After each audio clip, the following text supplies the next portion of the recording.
ஞானானந்தமயம் தெய்வம் நிர்மலஸ்படிகாகிருதியும் ஆதாரம் சர்வ வித்யானாம் ஹயக்ரீவம் உபாஸ்மகி. அஸ்ட்ரோ டிவி நேயர்களுக்கு அஸ்ட்ரோ கேஎஸ் ஐயங்காரின் பணிவான நமஸ்காரங்கள். மாத பலன், குரோதி வருஷம் மார்கழி மாதத்தினுடைய பலன், அதாவது 16/12/2024 13/1/2025 வரை உண்டான காலகட்டத்திற்கு என்னென்ன பலன்கள் மேஷம் முதல் மீனம் வரை அப்படின்னு பார்க்கலாம். அதற்கு முன்னாடி இந்த மாதத்தில் வரக்கூடிய கோள்சாரம் என்ன, கோள்களின் மாற்றங்கள் என்னென்ன இந்த மாதத்தில், அது தவிர இந்த மாதத்தில் வரக்கூடிய விசேஷங்கள் என்னென்ன அப்படின்றதையும் பார்ப்போம். அதற்கு பிறகு ஒரு ராசியாக வரிசைப்படுத்தி இந்த மாதத்தினுடைய பலன்களையும் இந்த மாதத்தில் சந்திராஷ்டம நாட்கள் என்னன்றதையும் பார்க்கலாம். இந்த மாதத்தினுடைய கோள்சாரம் அப்படின்னு பார்க்கும்பொழுது காலபுருஷ தத்துவத்தின் 2வது ராசியான ரிஷபத்தில் குரு வக்கரகதியில், கடகத்தில் செவ்வாய் வக்கரத்தில், கன்னியில் கேது, விருச்சிகத்தில் புதன், சூரியன் மார்கழி மாதம்ன்றதுனால தனுசு மாதம் தனுசு ராசியில், சுக்கிரன் மகரத்தில், கும்பத்தில் சனி, ராகு மீனத்தில் இருக்க. இந்த மாதம் மாத கிரகம்னு சொல்லக்கூடிய சூரியன் தனுசுக்கு வந்ததிலிருந்து தனுர் ராசி தனுர் மாதம் ஆரம்பமாகுது. அதாவது நம்ம சௌரமான மாதங்கள்ன்றதை கொண்டு நம்ம அதில் அந்த வழக்கத்தை வச்சுட்டு இருக்கோம். சந்திரமான மாதம் சௌரமான மாதம்னு இருக்குது. இது சௌரமான மாதத்தை இது பழக்கத்தில் கொண்டு வர்றதுனால சூரியன் ஒரு ராசியிலிருந்து மற்றொரு ராசிக்கு செல்றதை சௌரமான மாதம்னு சொல்லுவோம். விருச்சிகத்திலிருந்து தனுசுக்கு சூரியன் வர்றதை தனுர் மாதம் அப்படின்னு சொல்லி நம்ம மார்கழி மாதம் குரோதி வருஷத்தை ஆரம்பிக்கிறோம். இந்த 30 நாட்களில் பார்த்தாலேயானால் சுக்கிரன் மாறுறார். 30/12/2024 அன்னைக்கு மகரத்திலிருந்து கும்பத்திற்கு சுக்கிரன் மாறுறார். அது தவிர புதன் 1/1/2025 அன்னைக்கு விருச்சிகத்தில் இருக்கக்கூடிய புதன் தனுசுக்கு போகிறார். இது இந்த மாதத்தினுடைய மாத கிரகங்களினுடைய மாற்றம். பொதுவாகவே மாத கிரகங்கள்னு சொல்லக்கூடியது சூரியன், செவ்வாய், புதன் மற்றும் சுக்கிரன், இந்த 4 கிரகங்கள். இதில் செவ்வாய் இந்த மாதத்தில் மாற்றங்கள் இல்லை, அவர் வக்கரகதியில் இருக்கார். நீச்சம் பெற்று போய் வக்கரகதியாக இருக்கிறது ரொம்பவும் விசேஷம்.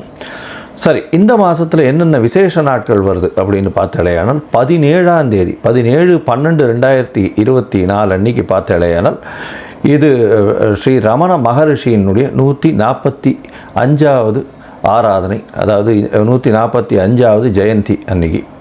அது ரொம்பவும் பெரிய விசேஷம். ரமண மகரிஷி தெரியாதவங்களே கிடையாது, ரொம்ப பெரிய விசேஷத்தை, அதாவது பெரிய மகானவர். இந்த மாதத்தில் 23/12/2024, 24/12/2024, 22/12/2024 இந்த 3 நாட்களும் பார்த்தாலேயானால் பொதுவாகவே அஷ்டகா அன்வஷ்டகான்னு சொல்லுவாள். அதாவது தேய்பிரையில் வரக்கூடிய சப்தமி, அஷ்டமி, நவமி, மார்கழி மாதம், தை மாதம், மாசி மாதம், பங்குனி மாதம், இந்த 4 மாதங்களும் தர்ப்பணம் பண்ணுறது ரொம்பவும் வசதி. அஷ்டகா அன்வஷ்டகான்னு சொல்லுவாள். பொதுவாகவே ஒரு வருஷத்துக்கு 96 நாட்கள் நம்மளுடைய பித்திருக்களுக்கு தர்ப்பணம் கொடுக்கணும்னு சொல்லியிருக்கு. அதில் இந்த மார்கழி மாதத்துலேருந்து மார்கழி, தை, மாசி, பங்குனி இந்த 4 மாதம் 3 நாள் சப்தமி, அஷ்டமி, நவமி, அதாவது தேய்பிரையில் வரக்கூடியது, அது கொடுக்கறது மூலியமாக 12 நாட்கள் இது அஷ்டகா அன்வஷ்டகாவினுடைய தர்ப்பணங்கள்னு சொல்லுவாள். இதுக்கு உண்டான மேலும் சிறப்புகள் உங்களுடைய வைதிகர்களை கேட்டு தெரிஞ்சுக்கோங்க. இந்த மாதத்தில் வரக்கூடியது பார்த்தாலேயானால் 25ஆம் தேதி அன்றைக்கி 25/12/2024 அன்றைக்கி காஞ்சி காமகோடி பீடாதிபதி, அதாவது அவருடைய மகா பெரியவர்களுடைய ஆராதனை வருது. அது ரொம்ப பெரிய விசேஷம். அதற்கு பிறகு 30ஆம் தேதி அன்றைக்கி 30/12/2024 அன்றைக்கி அமாவாசை மற்றும் இந்த மாதத்தில் வரக்கூடிய மூல நட்சத்திரம். அதனால் மார்கழி மூலம் ரொம்ப பெரிய விசேஷம், அனுவ ஜெயந்தின்னு சொல்லக்கூடியது. அதனால் ரொம்ப பெரிய விசேஷம் மார்கழி மூலம். இந்த மாதத்தில் பார்த்தாலேனால் 1/1/2025 ஆங்கில புத்தாண்டு, அதாவது உலகமெங்கும் சிறப்பாக எடுத்துக்கொள்ளக்கூடிய ஃபினான்ஷியலாக மாற்றங்கள் ஏற்படுத்தக்கூடிய விஷயங்கள். அதனால் இந்த கேலண்டர் இயர்னு சொல்லக்கூடிய 1/1/2025 உலகம் மொத்தம் கொண்டாடப்படக்கூடிய ஒரு விசேஷம். இந்த மாதத்தில் அதாவது 10/1/2025 வைகுண்ட ஏகாதசி, அதாவது மிகவும் சிறப்பான விஷயம்னு சொல்லக்கூடியது வைணவ சம்பிரதாயத்தில் ஏகாதசி, அதுலேயும் வைகுண்ட ஏகாதசி, சொர்க்கவாசல் திறந்தவுடனே சொர்க்கவாசல் போயிட்டு வர்றது ரொம்பவும் விசேஷம். வைகுண்ட ஏகாதசி அன்னைக்கு உபவாசம் இருக்கிறது ரொம்பவும் விசேஷம். இந்த காலகட்டத்தில் ஸ்ரீரங்கத்தில் ரொம்ப பெரிய ஏற்றத்தோடு இருக்கக்கூடிய காலகட்டமாக இருக்கும். வைகுண்ட ஏகாதசி ரொம்பவும் விசேஷமான ஒரு விஷயம். இந்த மாதத்தில் பார்த்தாலேயானால் 11ஆம் தேதி ஊடாரை வெல்லும் சீர் கோவிந்தான்ற பாசுரம் 27வது பாசுரம். அதாவது இந்த மாதம் மொத்தமே பார்த்தாலேயானால் ஆண்டாள் நாச்சியாருக்கு உண்டான மாதம் மார்கழி மாதம். பொதுவாகவே மார்கழி மாதம்னு சொல்லக்கூடியது தேவர்களுக்கு, அதாவது இந்த தட்சிணாயனம்ன்றது ஈவினிங் டைம், அதாவது ராத்திரி பொழுதுன்னு சொல்லக்கூடியது. இது அதிகாலை பிரம்ம முகூர்த்த நேரம்னு சொல்லக்கூடியது. ஏன்னா இதுக்கு அடுத்த மாதம் பார்த்தாலேயானால் தை மாதம் வந்துடுறது, உத்தராயணம் பிறந்துடும். அதனால் இது பிரம்ம முகூர்த்த காலம்னு சொல்லக்கூடியது இந்த மார்கழி மாதம். அதனால் எல்லோரும் கார்த்தால ஒரு 4 மணி 4:15 மணிக்கே எழுந்து திருப்பாவை சொல்கிறதும் திருவம்பாவை சொல்கிறதும் ரொம்ப விசேஷம். ஆண்டாள் நாச்சியார் 12 ஆழ்வார்களில் அவரும் ஒருத்தர். அதாவது ஒரே ஒரு பெண் ஆழ்வாராக இருக்கிறது பெரிய விசேஷத்தை கொடுக்கும். அவர் சொன்னது இந்த திருப்பாவை 30 சொல்கிறது ரொம்ப விசேஷம். இந்த 27வது பாசுரம் பெரிய விசேஷத்தை கொடுக்கக்கூடியது. ஊடாரை வெல்லும் சீர் கோவிந்தான்ற பாசுரம். அது இந்த 11ஆம் தேதி 11/1/2025 அன்றைக்கி வருது. 13ஆம் தேதி போகி பண்டிகை. அது தவிர போகி பண்டிகைன்னா இந்த மாதம் முடிகிறது. 14ஆம் தேதிக்கு மகர சங்கராந்தி ஆரம்பிச்சுடுறது, தை மாதம் ஆரம்பிச்சுடுறது. 13ஆம் தேதியோடு இந்த மாதம் முடிஞ்சுடுறது. இந்த மாதம் மொத்தமே ரொம்பவும் விசேஷமான நாட்களாகவே இருக்கும். ஏன்னா 30 நாட்களும் சிவன் கோவில்லையும் சரி, வைணவ கோவில்லையும் சரி ரொம்பவும் விசேஷமாக இருக்கும். வைணவ கோவில் எல்லாவற்றிலும் திருப்பாவை சத்தங்களும், திருப்பாவை பாடல்களும், திருப்பாவை பஜனைகளும் கார்த்தால இருக்கும். சிவன் கோவிலில் பார்த்தாலேனால் மாணிக்கவாசகர் எழுதின திருவம்பாவை ஃபுல்லாகவே போயின்னு இருக்கும். இந்த மாதம் மொத்தமே அர்லி மார்னிங் ஒரு 4லேருந்து 4:30க்குள்ளே இந்த காலங்காத்தால் ஓசோன் லேயரும் நல்லபடியாக இருக்கும்னு சொல்லுவாள். அந்த மாதிரி அர்லி மார்னிங் எழுந்து வெளியில் போய் அந்த சில்னஸில் இருந்து மூச்சு பயிற்சி பண்ணுறது, அதை தவிர அந்த பஜனையில் சேர்ந்துக்கிறது, இதெல்லாம் உடல் நலத்துக்கு நல்ல ஒரு ஏற்றத்தை கொடுக்கும். இந்த மாதமே ரொம்பவும் வெற்றிகரமான மாதமாகவும் இருக்கும். சரி, இந்த மாதத்தில் மேஷம் முதல் மீனம் வரை, அதாவது மார்கழி மாதம் அந்த குரோதி வருஷத்தில் மேஷம் முதல் மீனம் வரை என்னென்ன பலன்கள் இருக்குதுன்னு பார்ப்போம். அதுக்கு முன்னாடி என்னுடைய மொபைல் நம்பர் கீழே ஸ்க்ராலிங்கில் போயின்னு இருக்கோம். உங்களுக்கு அஸ்ட்ராலாஜிக்கல் கன்சல்ட் தேவைப்பட்டதுன்னா எனக்கு ஒரு ஃபோன் பண்ணுங்க. உங்களுடைய date, time, place of birth, உங்களுடைய பெயர் மற்றும் தாய் தகப்பனார் பெயர் அனுப்புங்க. என்னுடைய கட்டணம் என்னன்னு சொல்கிறேன். அந்த கட்டணத்தை அனுப்பினதுக்கப்புறம் உங்களுடைய ஜாதகத்தை போடுறேன். சந்தி இருக்கான்னு பார்க்கணும். உங்களுடைய ஜாதகத்தில் லக்ன சந்தி, ராசி சந்தி, நட்சத்திர சந்தி, நட்சத்திர பாத சந்தி, இதெல்லாம் எது இருக்குது அப்படின்றத பார்க்கணும். ஏன்னா பொதுவாகவே பார்த்தோம்னா எனக்கு தெரிஞ்சவா என்கிட்ட வரக்கூடிய கிளைண்ட்ஸ் எல்லாம் பார்த்தோம்னா 40 வயசு, 50 வயசு, 60 வயசு ஆகுது. அவளுக்கெல்லாம் பார்த்தோம்னா மிருகசீரிஷ நட்சத்திரம் நினச்சின்னு சொல்லிட்டு இருக்கா. ரிஷப ராசின்னு சொல்லிட்டு இருப்பா, ஆனால் மிதுன ராசியில் இருப்பா. ஏன்னா உடைப்பட்ட நட்சத்திரங்களில் பார்த்தாலேயானால் இந்த பாதங்கள் மாறுபடும் பொழுது பொதுவாகவே அது ராசியும் மாறுபட்டு போயிடும். அதாவது குரு நட்சத்திரம், செவ்வாய் நட்சத்திரம், சூரிய நட்சத்திரம் இதெல்லாம் ரொம்ப பெரிய மாற்றத்தை ஏற்படுத்திடும். அதனால் எந்த ஒரு பாதத்திலையும் மாற்றங்கள் இருந்ததுனால் நிச்சயமான மாற்றங்கள் தெரியும். ஆனால் இந்த உடைப்பட்ட நட்சத்திரங்களில் ராசியே மாறிடும். அப்போ லக்னமும் மாற செய்யும். அதனால் எல்லாமே மாறக்கூடியதுனால உங்களுக்கு நல்ல காலம் நடந்துகிட்ருக்கும்னு நினைக்கும் பொழுது அது பிரச்சனையில் இருக்கும். என்னென்னு பார்த்தாலும் சந்தியில் இருக்கும். அதனால் முதல்ல உங்களுடைய டைம் ஆஃப் பர்த்தை போட்டு சந்தி இருக்கான்றதை முதல்ல குறித்ததுக்கு அப்புறம்தான் உங்களுக்கு ஜாதகத்தை போட்டு அதற்கப்புறம் அப்பாயின்மெண்ட் உங்களோட பேசுகிறேன்.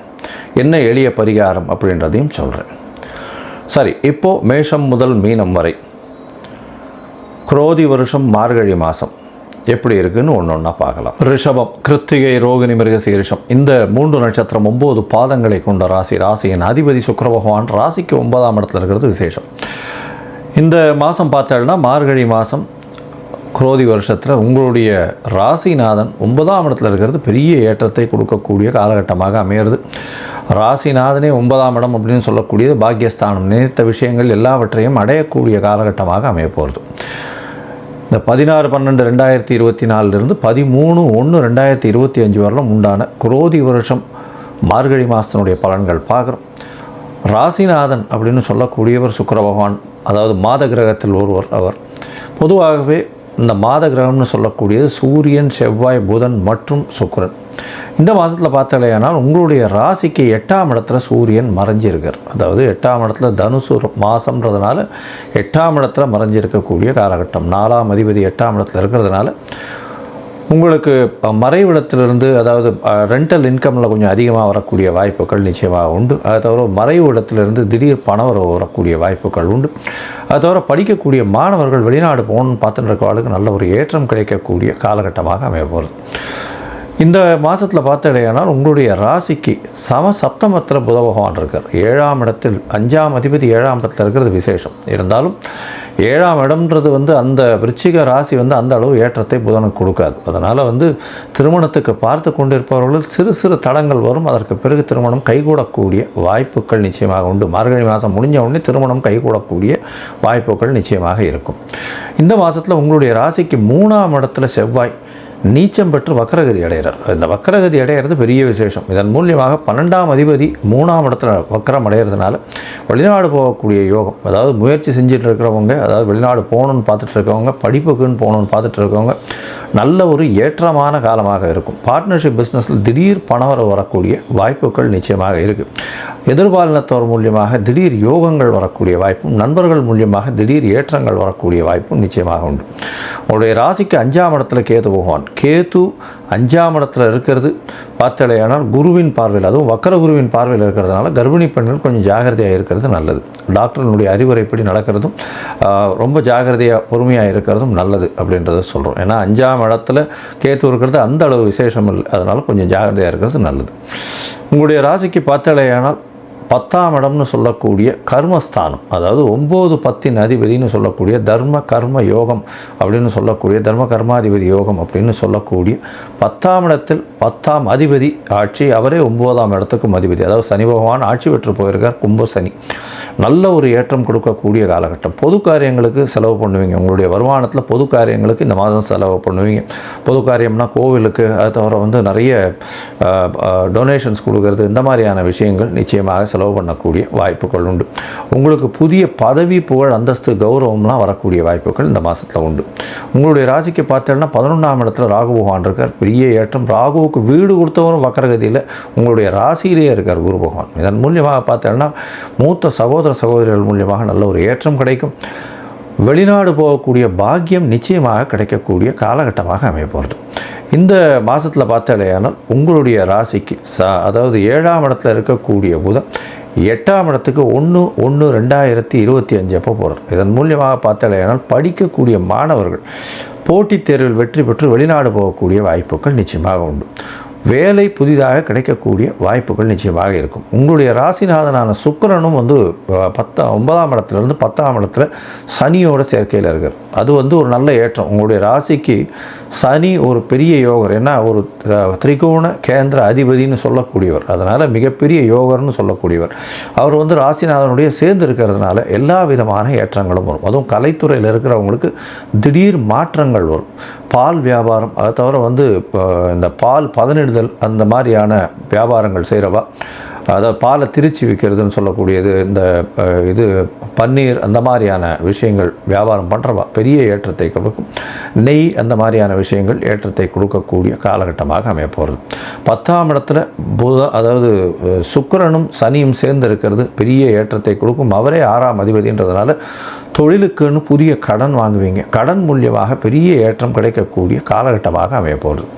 இந்த மாதத்தில் பார்த்தாலேயானால் இந்த கலைத்துறையில் இருக்கிறவங்க, அதுவும் சினி ஸ்டார்ஸ், ஹீரோயின்ஸு, சின்ன திரை, பெரிய திரை, நடிகர், நடிகைகள், அவர்களுக்கு பெரிய ஏற்றம் இருக்கும். அதுவும் நடிகைகளுக்கு பெரிய ஏற்றம் கிடைக்கக்கூடும். அது தவிர அந்த இதில் சின்ன திரையில் இருக்கக்கூடிய சண்டை பயிற்சி நிபுணர், அவர்களுக்கு பெரிய ஏற்றம் இருக்கக்கூடிய வாய்ப்புகள் உண்டு. கலைத்துறை பெரிய ஏற்றத்தை காணும். இந்த மாதத்தில் பார்த்தாலேயானால் உங்களுடைய ராசிக்கு, அதாவது ரிஷப ராசிக்காரர்களுக்கு இந்த எலக்ட்ரிக்கல் லைட்டு, டைமண்ட் கட்டிங், அதை தவிர சர்ஜரியில் சூப்பர் ஸ்பெஷாலிட்டி சர்ஜரி, இதெல்லாம் பண்ணக்கூடிய டாக்டர்ஸ் பெரிய ஏற்றத்தை கிடைக்கக்கூடிய வாய்ப்புகள் நிச்சயமாக உண்டு. தாயின் உடல்நிலையில் நல்ல ஒரு ஏற்றம் இருக்கும். இருந்தாலும் சில செலவுகள் பண்ண வேண்டிய கட்டாயம் வரும். தந்தையின் உடல்நிலையில் நல்ல ஒரு ஏற்றம் இருக்கக்கூடிய காலகட்டமாக அமைய போகிறது. படிக்கக்கூடிய மாணவர்கள் வெளிநாடு போய் படிக்கக்கூடிய வாய்ப்புகள் நிச்சயமாக உண்டு. இந்த மாதத்தில் இது இந்த மாதம் மொத்தமே ஆண்டாளினுடைய மாதம், அதாவது திருப்பாவை 30 பாசுரங்களும் பாடக்கூடிய மாதம். அதனால் ரங்கநாதரையும் ஆண்டாளையும் போய் சேவிச்சுட்டு வர்றது பெரிய ஏற்றத்தையும் மாற்றத்தையும் நிச்சயமாக உங்களுக்கு கொடுக்கும்.